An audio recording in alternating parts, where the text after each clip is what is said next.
आगे बढ़ते विधानसभा में कार्यवाही आज होगी। बजट बहस पर सीएम गहलोत आज जवाब देंगे, रिप्लाई देंगे।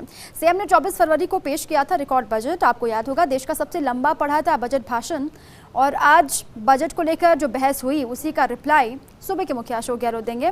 11 बजे के बाद से विधानसभा की कार्यवाही शुरू होगी और उसके बाद चर्चा भी होनी है बजट को लेकर आज भी, और उसके बाद शाम को 4 बजे का वक्त कहा जा रहा है जब सीएम गहलोत रिप्लाई देंगे सदन के भीतर।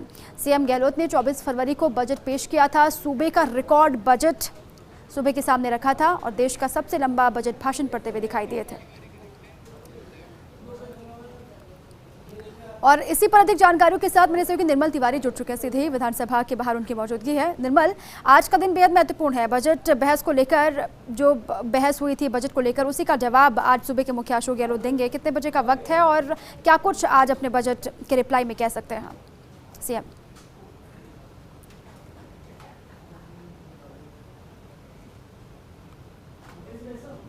इसलिए भी महत्वपूर्ण कहा जा सकता है कि बजट के बाद जो पूरी बहस जो चली बजट के ऊपर, उस पर आज मुख्यमंत्री का रिप्लाई आना है। उससे पहले नेता प्रतिपक्ष, क्योंकि सदन में नेता और सदन के नेता प्रतिपक्ष दोनों का उद्बोधन बड़ा महत्वपूर्ण माना जाता है। 11 बजे जब कार्रवाई शुरू होगी प्रश्नकाल, तो उसमें इस बार 48 प्रश्न आज सूचीबद्ध हुए हैं, जिसमें सहकारिता भी है, चिकित्सा, स्वास्थ्य, श्रम, तमाम जो प्रश्नकाल के बाद जो पूरी जो कार्रवाई होनी है विधानसभा की, उसमें नेता प्रतिपक्ष गुलाब चंद कटारिया का उद्बोधन होगा। वो बजट के ऊपर जो उनका एक जो मूल्यांकन उन्होंने किया, उनकी जो बारीकी से एक नज़र थी कि किस तरह का बजट रहा है, उसका तमाम उसकी समीक्षात्मक उनका उसके ऊपर उद्बोधन होगा। उसके बाद उम्मीद की जा रही है कि मुख्यमंत्री अशोक गहलोत विधानसभा पहुंचेंगे और 4 बजे के आसपास जो दरमियान जो वक्त रहेगा उसमें मुख्यमंत्री बजट पे अपना रिप्लाई पेश करेंगे। और महत्वपूर्ण दिन इस मायने में भी है दीपा कि जब मुख्यमंत्री बजट के ऊपर रिप्लाई देते हैं तो निश्चित तौर पर उसमें कुछ इस तरह की घोषणाएं होती हैं, क्योंकि विधायकों ने जो बजट के ऊपर जो बहस चली, जो तमाम विधायक जो उन्होंने अपनी मांगे रखी, उनको लेकर कुछ महत्वपूर्ण घोषणाएं कर सकते हैं मुख्यमंत्री। इसी बीच रामलाल जी हमारे साथ जुड़ गए। रामलाल जी, आज बजट पे तमाम जो बहस भी हो चुकी है, आज मुख्यमंत्री का रिप्लाई भी आना है, नेता प्रतिपक्ष का उससे पहले उद्बोधन होगा। किस रूप में देख रहे हैं कि आज क्या कार्रवाई किस रूप से रहने वाली है? मुझे लगता है कि मुख्यमंत्री जी भी ये मान चुके हैं कि 6 महीने के अंदर आने वाले समय में चुनाव हो सकते हैं, इसलिए ये चुनावी बजट के रूप में विधानसभा के अंदर पेश किए हैं। आज फिर जो विधायक इनके सत्ता पक्ष के थे, जो इनकी सरकार बचाने के लिए साथ खड़े थे, उनके बारे में आज फिर झूठी घोषणा ही होगी जो धरातल के ऊपर कभी क्रियान्वित नहीं होगी। और मुख्यमंत्री जी का भाषण यही होंगे कि 2 व्यक्ति देश के अंदर सरकार चला रहे हैं, लोकतंत्र खतरे के अंदर है, सहिष्णुता असहिष्णुता। इसमें मेरा एक सवाल ये था, आप अपना ये तमाम जो आलोचना, जो कि प्रतिपक्ष का ये एक परंपरा है कि आलोचना का, तो ये सिर्फ आलोचना का धर्म निभा रहे हैं या बजट में कुछ ऐसा लगा भी कि हाँ कि इस तरह की कुछ घोषणा है जो कोरोना के दौर में राहत देने वाली है? देखिए, अगर बजट के अंदर इन्होंने पिछले 2 बजटों के अंदर घोषणा की कि प्रदेश के अंदर इतनी हम महिला महाविद्यालय खोलेंगे, हम कॉमन महाविद्यालय खोलेंगे, अगर एक पैसा उनके बजट के लिए स्वीकृत किया हो तो हम पीठ थपथपा के इनको धन्यवाद देंगे। अगर इतनी महाविद्यालयों की घोषणा की, उन्हें व्याख्याताओं की भर्ती की प्रक्रिया इन्होंने शुरू की, तो हम इनको धन्यवाद देंगे। धन्यवाद किस बात का दें? एक काम धरातल के ऊपर किया नहीं। जयपुर के अंदर 25 लाख से अधिक की आबादी हो चुकी है और इस आबादी के अंदर मेट्रो के सेकंड फेज की 2019 के बजट के अंदर घोषणा की थी कि हम सेकंड फेज के अंदर डीपीआर बनाने में इतना पैसा खर्च करें। क्यों नहीं मुख्यमंत्री जी ने इस बजट के अंदर कहा डीपीआर? एक सवाल मैं और पूछना चाहता हूं, अंतिम सवाल पूछूंगा क्योंकि समय बड़ा कम है, 11 बजे कार्रवाई शुरू हो जाएगी। आज आपके नेता प्रतिपक्ष के तौर पर गुलाब चंद कटारिया जी का उद्बोधन होना है, किस तरह की तैयारी है? क्योंकि पार्टी ने उससे पहले विधायक दल की बैठक भी, उसमें कुछ इस तरह के इशूज थे जहाँ कुछ विधायक की पार्टी के ऐसा लग रहा था कि आमने सामने होने की स्थिति थी, तो क्या लग रहा है उन सबसे निपटते हुए एकजुटता दिखाई देगी आज उनके उसमें उद्बोधन में? भारतीय जनता पार्टी कल भी एकजुट थी, आज भी एकजुट है, आगे भी एकजुट रहेगी।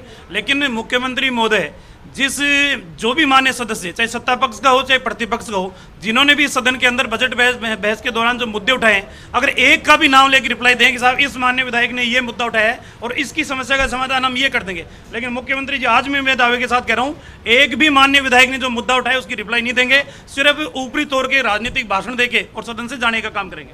भाई साहब, इसी बीच दीपक देवनानी जी भी हमारे साथ जुड़ गए हैं, वासुदेव देवनानी साहब। इनको लेकर के काफ़ी कुछ, जिस तरह से एक दिन का निलंबन रहा और कल उपनेता प्रतिपक्ष राजेंद्र राठौड़ साहब ने सदन में कहा भी, अध्यक्ष को की माफ़ी मांगी। सीधे तौर पर देवनानी साहब, सीधे तौर पर ये जो पूरा घटनाक्रम हो उसके बाद अब वापस सदन में आपकी वापसी हो रही है, किस रूप में देखते हैं? सबको एक साथ ही देता हूँ ना, सबको एक साथ ही आ जाए, आप भी रख दिए, सबको एक साथ बोल रहा हूँ ना। ये जो पूरा घटनाक्रम हुआ उसके बाद की आज आप सदन में पहुंच भी रहे, नेता प्रतिपक्ष का उद्बोधन भी किस रूप में देख रहे हैं? जवाब दिया कल सदन में विधायकों ने ये निर्णय किया था कि हम क्षमा याचना नहीं करेंगे। उसके बाद नेतृत्व ने जिन परिस्थितियों में किया, मैं एक अनुशासित सिपाही होने के नाते उस पर टिप्पणी नहीं करूंगा, लेकिन मैंने माफ़ी नहीं मांगी और मैंने ऐसा कोई कृत्य भी नहीं किया जिसके आधार पर मुझे माफ़ी मांगी जाए। और साथ में मैंने राष्ट्रवादी संगठनों के मुद्दे पहले भी उठाए हैं और मैंने 1 तारीख को भी उठाया, और ऐसे मुद्दे मैं हमेशा उठाता रहूँगा और इसके जो भी परिणाम होंगे उसके भुगतने के लिए मैं तैयार हूँ।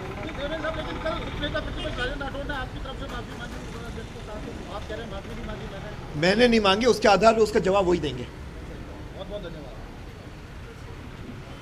तो दीपा देवरानी साहब को भी आपने सुना, निर्मल, हालांकि वो अपनी क्योंकि आज भी हंगामा होना लाजमी है, क्योंकि जैसे हमने देखा था बजट के बाद जो बहस हो रही थी उसमें साफ तौर से हमलावर बीजेपी वाले दिखाई दिए। साफ तौर से कहा गया कि उपचुनाव होने, उसी के मद्देनजर बजट को रखा गया। आज भी जो घोषणाओं की उम्मीद हम कर रहे हैं उसको लेकर बीजेपी पहले से ही मन बनाकर बैठी हुई है। वो भी जो घोषणाएं होंगी वो उपचुनाव के मद्देनजर ही होंगे। साफ तौर से हंगामा होगा।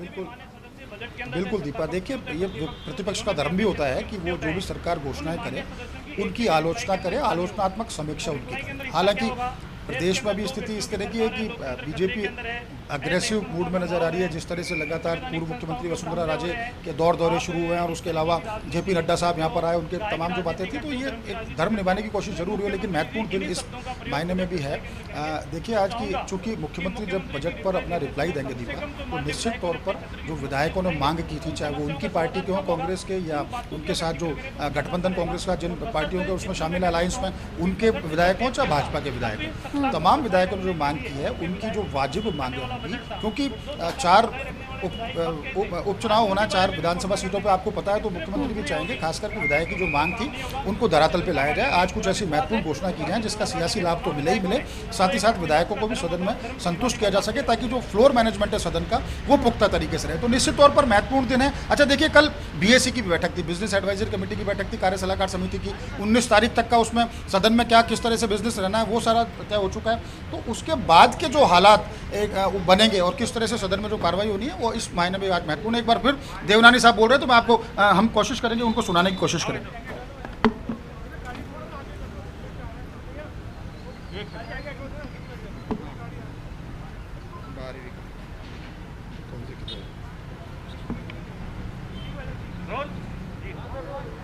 NCERT की 12वीं कक्षा के हिस्ट्री 2 में जिस प्रकार से मुगल शासकों का, विशेष रूप से औरंगजेब का महिमा मंडन किया है, वह इतिहास के तथ्यों से परे है। तथ्य देखे जाने चाहिए। इतिहास तथ्यों के आधार पर पढ़ाया जाता है। उसमें यदि तुष्टीकरण के आधार पर महिमा मंडित की जाती है तो गलत है। मैं मांग करूंगा कि इस प्रकार के जो तथ्य हैं, उस प्रकार की जो बातें हैं, उसको NCERT की किताब से हटाया जाए और तथ्य परक बातें पढ़ाई जाएँ, ताकि हमारे नई पीढ़ी के सामने एक तथ्य आ सके। ये तथ्य है कि हम भी बचपन से पढ़ते आए हैं कि मुगल शासकों ने, विशेष रूप से औरंगजेब ने, किस प्रकार से मंदिरों को ढाया, किस प्रकार से हिंदुओं के जनेऊ उन्होंने काटे, उनकी चोटियाँ काटी। उसका इतिहास पढ़ाने के आज ठीक है, आज वातावरण बदल गया, आज नहीं हो रहा है, लेकिन पुरानी बातें पढ़ाने में किसी प्रकार की कोई दिक्कत नहीं होनी चाहिए और पढ़ाया जाना चाहिए।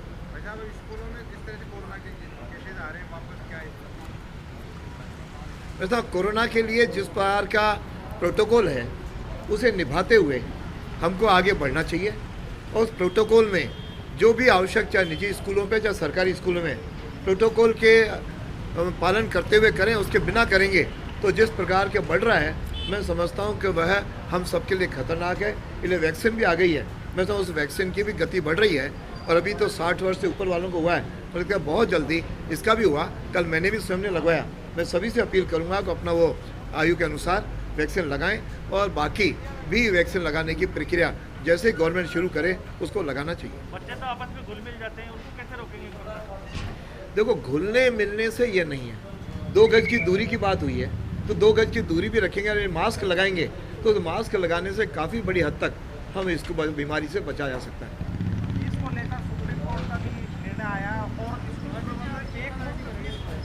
देखो, फीस के बारे में मेरी स्पष्ट धारणा है कि सुप्रीम कोर्ट ने जब ये निर्णय दिया उसके अलावा अभी इंटरिम आदेश है, कोई परमानेंट आदेश नहीं है, तब तक स्कूल के संचालकों को भी प्रतीक्षा करनी चाहिए।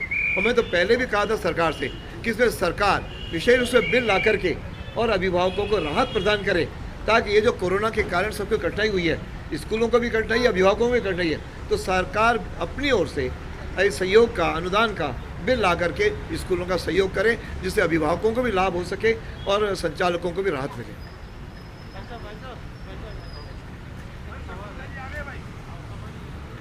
वासुदेव देवनानी को आप सुन रहे थे। उन्होंने साफ तौर से कहा कि जिस तरीके से एनसीईआरटी की 12वीं कक्षा की इतिहास की बुक में ऐतिहासिक तथ्यों के साथ जो छेड़खानी की गई है वो गलत है। इतिहास को स्वीकारना ही होगा, उन तथ्यों को स्वीकारना होगा, उनके साथ छेड़खानी बिल्कुल बर्दाश्त की नहीं जाएगी। जो छेड़छाड़ की गई है ऐतिहासिक तथ्यों के साथ वो गलत है और सरकार पर भी निशाना साधते हुए दिखाई दे। मुख्यमंत्री सम्माननीय अशोक गहलोत जी का आज बजट पर रिप्लाई है, और रिप्लाई की तो बात दूसरी है, लेकिन मेन जो बजट पेश हुआ था उसी में राजस्थान के मुख्यमंत्री और कांग्रेस की पार्टी की सरकार जनता के हितों में काम करने की सोच रखने वाली पार्टी है।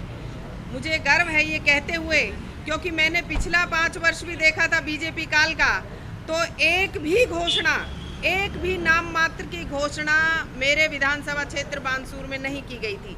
लेकिन अब का जो बजट है राजस्थान कांग्रेस सरकार का, माननीय मुख्यमंत्री अशोक गहलोत जी का जो बजट है, कोई वर्ग ऐसा अनटच नहीं है जहां की बजट नहीं पहुंचा हो। राजस्थान का संपूर्ण वर्ग को टच करने वाला बजट है, चाहे कर्मचारी हो, चाहे युवा हो, महिला हो, व्यापारी हो, किसान हो, खेत खलियान वाला बजट है और राजस्थान के जनता के हित का बजट है। और जो कुछ कमी रही नहीं है, लेकिन और उसमें बढ़ा करके कहना चाहिए कि और एक्स्ट्रा देने की आज घोषणा हो सकती है विधानसभा में। अमीन खान ने कहा कि मंत्रियों की सुविधाएं कम होनी चाहिए, मिलते नहीं है विधायकों से 2-2 दिन तक। अब ये उनकी विचारधारा है जो उन्होंने बोला। बाकी मेरे को आज तक कभी ऐसा नहीं हुआ कि कोई मंत्री नहीं मिले हों। हमेशा कभी भी जाते हैं, मंत्री भी मिलते हैं और काम भी होते हैं। कभी ऐसा कोई समय पाबंदी नहीं रही। जी दीपा। और निर्मल, साफ तौर से क्योंकि आज जब नेता प्रतिपक्ष बोलेंगे सदन के भीतर, तो किन किन बातों का जिक्र करेंगे या फिर किन किन मुद्दों को वो उठा सकते हैं? बजट बहस जब से हो रही है तब से अलग अलग मुद्दों को लेकर बीजेपी लगातार हमलावर है। आज चूंकि नेता प्रतिपक्ष पर भी सभी की निगाहें टिकी हुई हैं, किन किन मसलों को छूते हुए आगे बढ़ते हैं? हम लोग सब जाते हैं, टाइम लेके जाते हैं, तो ऐसा कोई कभी इशू नहीं आता। बिल्कुल दीपा, देखिए इस समय जिस तरह से पटवारियों का धरना चल रहा है, शिक्षित बेरोजगारों का धरना चल रहा है, तमाम बात है रोजगार देने के जो वादे किए थे। हालांकि अभी बजट में भी मुख्यमंत्री ने घोषणा की है कि इस तरह से भर्तियां की जाएंगी, लेकिन उनको कब धरातल पर आएंगी उसको लेकर के तमाम बातें हैं। बजट में प्रतिपक्ष का साफ तौर पर आरोप रहा है कि लोक लुभावन बजट रहा है, इतनी घोषणाएं कहाँ से पूरा करेंगे। तो ठीक है, रिकॉर्ड बजट था, 3 घंटे 5 मिनट से ज़्यादा का आपने भाषण पढ़ा, लेकिन इसको धरातल पे कहाँ से लाएंगे? इनका वित्त पोषण कैसे होगा? कहाँ से पैसा आएगा बजट के अंदर? किस तरह से उस पैसे को व्यय किया जाएगा? तमाम सारी बातें हैं जिनको लेकर, क्योंकि देखिए गुलाब चंद कटारिया की जहाँ तक बात मैं बताऊँ दीपा आपको, सबसे जो वरिष्ठ जो सदस्य हैं विधानसभा के, उनमें से एक हैं। और चूंकि नेता प्रतिपक्ष का उनके पास एक महत्वपूर्ण उनके पास ओहदा है, तो उनके पास इस बात की जिम्मेदारी कि पूरे प्रतिपक्ष को साथ लेकर चलें। और चूंकि प्रतिपक्ष को लेकर के, प्रतिपक्ष से जुड़े हुए जितने भी जो विधायक हैं, उनके क्षेत्रों के जो स्थानीय मुद्दे हैं जिनको लेकर, चाहे खेती किसानी से जुड़ा मुद्दा हो, ऋण वितरण का मुद्दा हो, चूंकि आज सहकारिता से संबंधित प्रश्नों का दिन है, तो ऋण वितरण का मुद्दा हो, कर्ज माफी जैसा मुद्दा है, तमाम ऐसे मुद्दे हैं। सड़कों का विकास, उनका किस तरह से जाल फैलाना था, तमाम जो भ्रष्टाचार के आरोप लगे, कानून व्यवस्था को लेकर के काफ़ी मुखर है, क्योंकि गुलाब चंद कटारिया के पास उससे पहले गृह विभाग भी रहा है जब वो मंत्री थे, जब वसुंधरा राज्य सरकार में। तो तमाम बातों को लेकर के उन्होंने बहुत होमवर्क किया है। और अब जब वो कुछ देर बाद जब उनका शुरू होगा उद्बोधन निश्चित तौर पर बजट के ऊपर, तो बहुत सारी बातें जिनमें एक एक पॉइंट टू पॉइंट वो चलेंगे और सरकार को घेरने की कोशिश भी करेंगे। और उनका प्रयास ये होगा कि जब मुख्यमंत्री बजट पर रिप्लाई देने आए तो मुख्यमंत्री इस बात के लिए मजबूर हो जाए कि हाँ, प्रतिपक्ष ने जो मुद्दे उठाए, क्या उन मुद्दों को लेकर के भी उनको कोई इस तरह की घोषणा करनी चाहिए जिससे विकास कार्य हो, जिससे तेजी से, जिस तरह से कोरोना के बाद जो पूरा प्रदेश और देश उभरने की कोशिश कर रहा है, तो उसमें उन तमाम चीज़ों को सहायता मिले।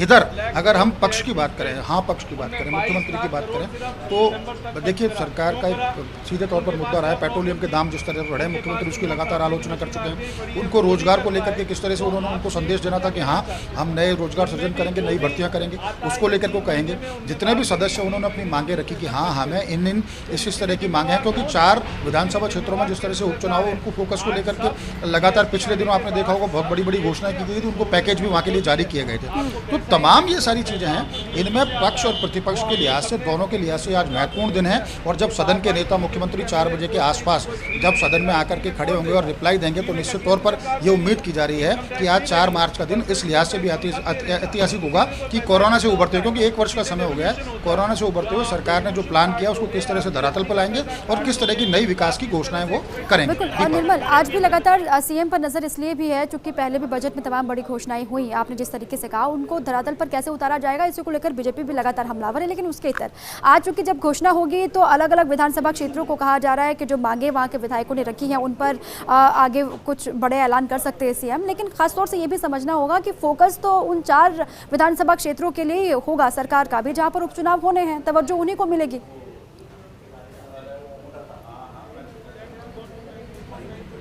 बिल्कुल दीपा, देखिए तो नेचुरल सी बात है बिल्कुल कि उनको तवज्जो मिलेगी, लेकिन तवज्जो उनको भी देनी होगी जो मुख्यमंत्री अशोक गहलोत के साथ उस दौर में साथ खड़े हुए थे जब पायलट खेमा और तमाम जो मुख्यमंत्री जो अशोक गहलोत से जुड़ा खेमा था वो अलग था पड़े दिखाई देते थे। 23 विधायकों का दावा किया गया था कि वो बाहर चले गए, तो 19 विधायक उनमें से दिखे कि वो पीछे थे। उन सबको भी एक साथ एकजुट लाना और उस बुरे दौर के अंदर, उस संकट के दौर में जिन्होंने साथ निभाया, खासकर वो बसपा विधायक, वो अन्य जो विधायक थे जो खुल करके सामने आए मुख्यमंत्री के साथ खड़े हुए, तो उनको भी तवज्जो देनी होगी, क्योंकि उन्होंने मुश्किल वक्त में आपका साथ दिया। तो निश्चित तौर पर इस तरह की कुछ योजनाएं, इस तरह की कुछ घोषणाएं आज अमल में लाई जा सकती हैं जो उस अलायंस को जिसको की नेतृत्व गहलोत कर रहे हैं, जिनकी अशोक गहलोत में आस्था थी, उनको संतुष्ट करने की कोशिश की जाएगी। बजट में भी उनको संतुष्ट करने की कोशिश की। 4 विधानसभाओं को लेकर जिनमें उपचुनाव होने उनमें पहले से ही वहाँ के जो विधायक थे उनके नाम से महिला महाविद्यालय और उनको खोलने की मुख्यमंत्री घोषणा बजट में कर चुके हैं। तो तमाम इस तरह की कुछ और जो घोषणाएं हैं वो आज सामने आ सकती हैं, जिसपे उन 4 उपचुनावों के अंदर जहां होने हैं वहां तो सियासी फायदा मिले ही मिले कांग्रेस को, साथ ही साथ वो विधायक जो मुश्किल वक्त में खड़े थे उनके क्षेत्रों को भी उस तरह की घोषणाएं करके लाभ दिया जाए। निर्मल कि जब भी उनको मौका था या फिर जब जरूरत थी उन विधायकों के साथ की, तब वो सीएम के साथ खड़े भी रहे, सरकार के साथ खड़े रहे। तो उनको भी उम्मीद है कि अभी आज जो घोषणा सीएम करने वाले उसमें भी कुछ बड़े ऐलान उनके विधानसभा क्षेत्रों के लिए भी किए जाएं, इसी की आस वो लगाकर भी बैठे हुए। देखना होगा। बहरहाल बहुत बहुत शुक्रिया आपका तमाम जानकारियों के लिए।